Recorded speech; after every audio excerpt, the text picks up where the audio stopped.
लोक कल्याणकारी राज्य क्या है? तो लोक कल्याणकारी, यहाँ पे कल्याणकारी होगा। राज वह राज है जो अपने नागरिकों के कल्याण के लिए जिम्मेदार है। यह सामाजिक न्याय, स्वास्थ्य, शिक्षा और आर्थिक विकास को प्राथमिकता देता है। इसका उद्देश्य सभी नागरिकों के लिए समान अवसर और जीवन स्तर सुनिश्चित करना है। का जो भी व्यवस्था होगा, अर्थव्यवस्था, तो राज्य सरकार क्या करेगा? सभी व्यक्ति के लिए समान जीवन स्तर सुनिश्चित करेगा। जो भी चीज देगा तो सभी व्यक्ति को समान प्राप्त होगा। दूसरा क्वेश्चन है, वैश्वीकरण क्या है? भारत पर इसके प्रभाव का वर्णन करें।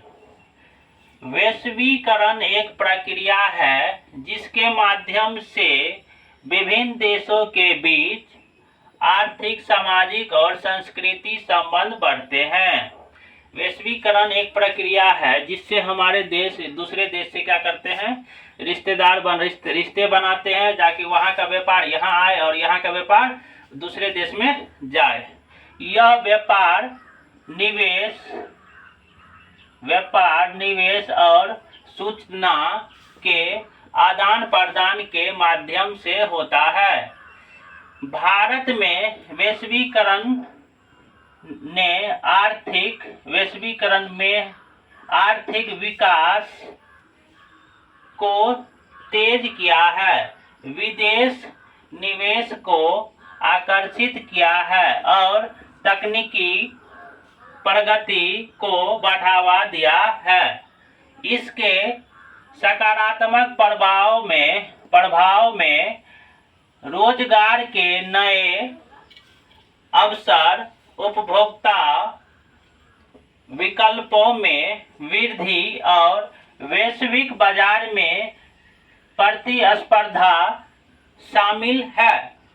हालांकि इसके कुछ नकारात्मक प्रभाव नहीं है, जैसे कि स्थानीय उद्योगों पर दबाव, सामाजिक असमानता में वृद्धि और संस्कृति पहचान का क्षय।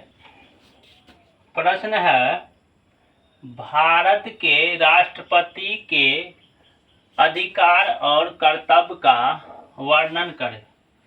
इनके अधिकार क्या है राष्ट्रपति का और इनका कर्तव्य क्या है, उनके बारे में हमें लिखना है। तो भारत के राष्ट्रपति जो कि देश के प्रमुख हैं, उनके पास कई महत्वपूर्ण अधिकार और कर्तव्य होते हैं। राष्ट्रपति का मुख्य कार्य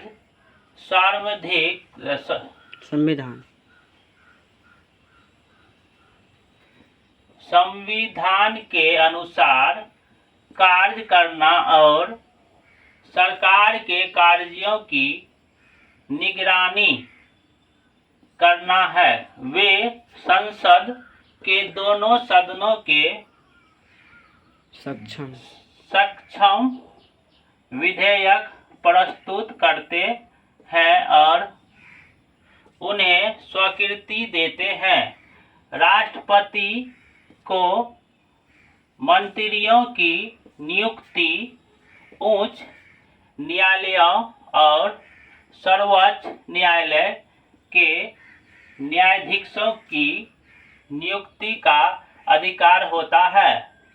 इसके अलावा वे आपातकाल की स्थिति में विशेष शक्तियों का प्रयोग कर सकते हैं।